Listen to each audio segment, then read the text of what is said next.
अस्सलाम वालेकुम दोस्तों, जैसा कि आप जानते होंगे कि पाकिस्तान इस वक्त शदीद मुआशी और सियासी बहरान से गुजर रहा है और इस सिचुएशन में हर पाकिस्तानी के लिए एक बहुत बड़ा सवाल जन्म ले रहा है कि आज पाकिस्तान के वज़ीर आज़म, वज़ीर ख़जाना,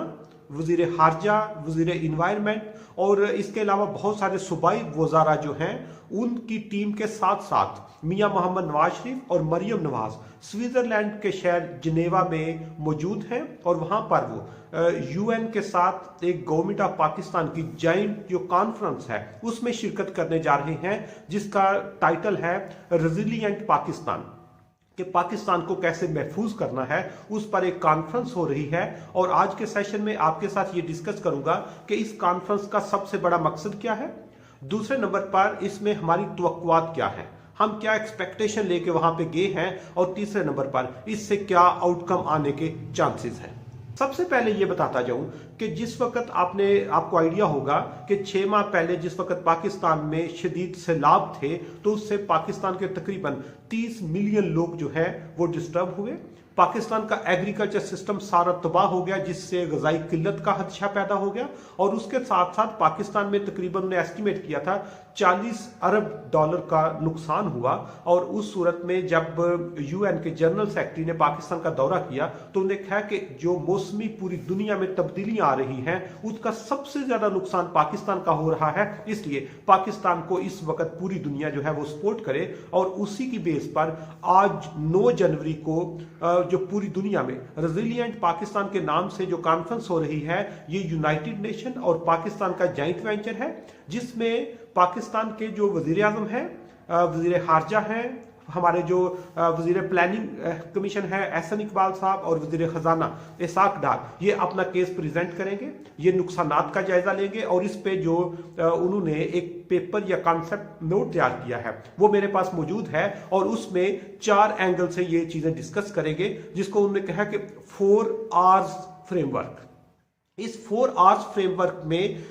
4 एस्पेक्ट पे डिस्कशन होगी, जिसमें सबसे पहले वो बात करेंगे रेजिलिएंट पे कि कैसे हम बच सकते हैं, दूसरे नंबर पर ये बात करेंगे रिकवरी पे,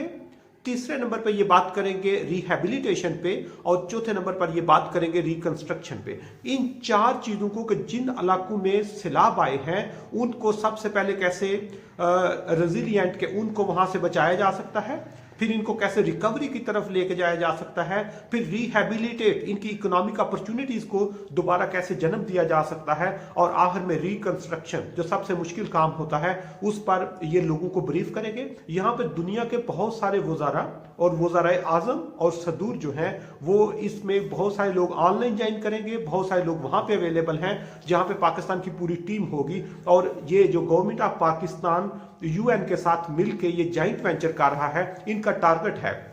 कि पूरी दुनिया को कन्विंस किया जाए कि हमें इन चारों जो एस्पेक्ट्स हैं इस पर एटलीस्ट और अर्जेंट बेसिस पर 16 अरब डॉलर चाहिए। अगर ये 16 बिलियन डॉलर वहां पे जनरेट हो जाते हैं तो पाकिस्तान के जो सैलाब ज़दगान इलाके हैं, जिनमें से तकरीबन जिस तरह मैंने बताया 30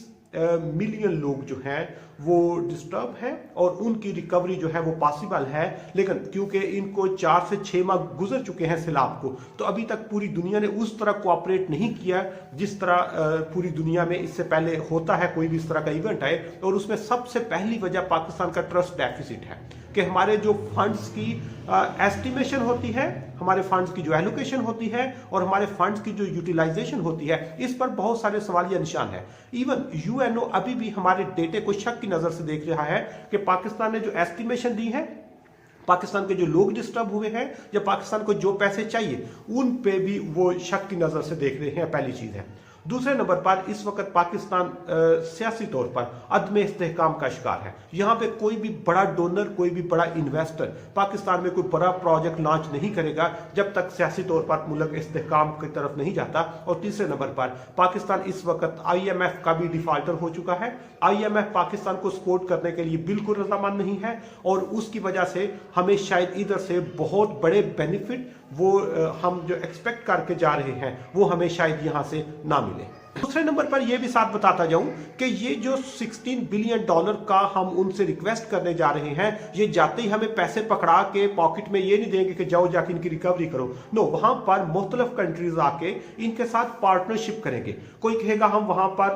कोई 1000, 2000 या 5000 घर बना देंगे। कोई कहेगा हम सिर्फ तालीमी अदारे जो हैं उनको रिहेबिलिटेट करेंगे। कोई कहेगा हम रोड्स बना देंगे। कोई कहेगा लोगों को इकोनॉमिक अपॉर्चुनिटी। इस तरह एग्रीमेंट होगा और ये लॉन्ग टाइम प्रोजेक्ट चलेगा। इसमें डायरेक्ट हमें कैश की कोई एक्सपेक्टेशन नहीं है। और तीसरे नंबर पर इसका जो सबसे अहम पहलू जिस पे बहुत ज्यादा डिस्कशन हो रही है वो ये कह रहे हैं कि इस वक्त मौजूदा हुकूमत के तमाम ओहदेदारान वहां पे मौजूद हैं और ये IMF के साथ वहां पे मीटिंग करेंगे और उसको कन्विंस करने की कोशिश करेंगे कि पाकिस्तान का जो इस वक्त रिस्क लेवल मैक्सिमम पहुंच चुका है, इसमें हमें किसी हद तक वो सपोर्ट करें, हमारा जो कर्ज है उसको रीशेड्यूल करें, नया कर्ज हमें एलोकेट करें और इस सारे को वो जो सैलाब ज़दगान इलाके हैं या जो इन्वायरमेंटल डिग्रेडेशन हुई है या पाकिस्तान का जो इन्वायरमेंट से नुकसान हुआ है उसके जिम्मे में पाकिस्तान अपनी सपोर्ट लेने के वो चक्कर में है। और अगर पाकिस्तान अच्छा केस प्रेजेंट करता है तो यकीनन IMF इनसे कन्विंस होगा, क्योंकि पाकिस्तान जिस कंट्री के पास भी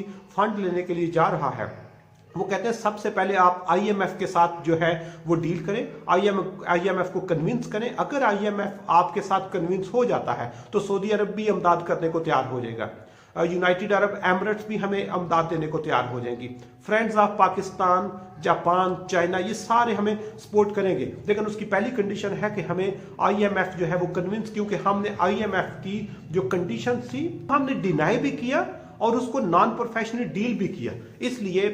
ये बहुत क्रिटिकल टाइम है कि एक साइड पर हमें जो फ्लड अफेक्टेड एरियाज के जो मुतासरीन हैं उनकी रिकवरी के लिए भी फंड्स चाहिए, दूसरी साइड पर इकोनॉमी की रिकवरी के लिए चाहिए, तीसरे नंबर पे ट्रस्ट डेफिसिट हो रहा है। तो इसलिए इस सिचुएशन में ये जो आज 9 जनवरी को UN और पाकिस्तान के साथ जो जॉइंट वेंचर हो रहा है ये बहुत अहम है। ये रात को जो ही इनकी प्रेस ब्रीफिंग होगी उससे आइडिया होगा कि पाकिस्तान को कितनी इसमें सपोर्ट मिली है। लेकिन फिर बता रहा हूं यहां से डॉलर की कोई एक्सपेक्टेशन नहीं है। यहां पे वो प्रोजेक्ट साइन करेंगे, उनकी टर्म्स एंड कंडीशन होंगी और लॉन्ग टाइम चलेंगे। दूसरे नंबर पर अगर IMF यहां पे विलिंगनेस दे देता है तो इससे भी हमारी इकोनॉमी में कॉन्फिडेंस लेवल बेहतर हो जाएगा, अदरवाइज हमारा मोरल बहुत डाउन हो चुका होगा। और आखिर में जिस तरह मैं बताया कि इस वक्त मौजूदा हुकूमत के तमाम ओहदेदारान जिनेवा में, स्विट्जरलैंड में बैठे हुए हैं और उनका एक ही टारगेट है कि हम किसी तरह मुल्क में मुआशी और सियासी इस्तेहकाम की तरफ इसको लेकर चले, क्योंकि उनकी सर्वाइवल भी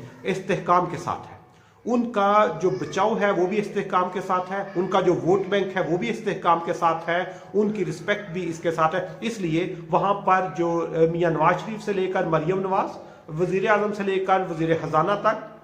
सूबाई वज़ारा से लेकर आम जो उनके एक्सपर्ट हैं वहां तक पूरी टीम वहां पे शामिल है। इसलिए ये इनके पास आखिरी जो आप कह सकते हैं हरबा होगा, इसको इंशाल्लाह ये इस्तेमाल करके कोशिश करेंगे कि मुल्क को ट्रैक पे लाया जाए। और अगर इसमें ये नाकाम हो जाते हैं तो शायद हम एक्सपेक्ट भी नहीं कर सकते हमें किस तरह के नताइज जो है वो भुगतना पड़े।